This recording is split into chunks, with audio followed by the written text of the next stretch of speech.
informant led officers of the Muerto County Sheriff's Department to the cemetery just outside the small rural Texas community of Mute early this morning. Officers there discovered what appeared to be a grisly work of art, the remains of a badly decomposed body wired to a large monument. A second body was found in a ditch near the perimeter of the cemetery. Subsequent investigation has revealed at least a dozen empty crypts, and it's feared more will turn up as the probe continues. Deputies report that in some instances, only parts of a corpse have been removed. The head, or in some cases, the extremities removed, the remainder of the corpse left intact. Evidence indicates the robberies have occurred over a period of time. Sheriff Jesus Maldonado refused to give details in the ghoulish case and said only that he did have strong evidence linking the crime to elements outside the state. Area residents have reportedly converged on the cemetery, fearing the remains of relatives have been removed. No suspects are in custody as the investigation at the scene continues.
Grave robbing in Texas is this hour's top news story. An informant led officers of the Muerto County Sheriff's Department to a cemetery just outside the small rural Texas community of Mute early this morning.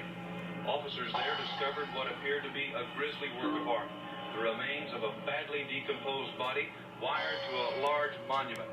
A second body was found in a ditch near the perimeter of the cemetery.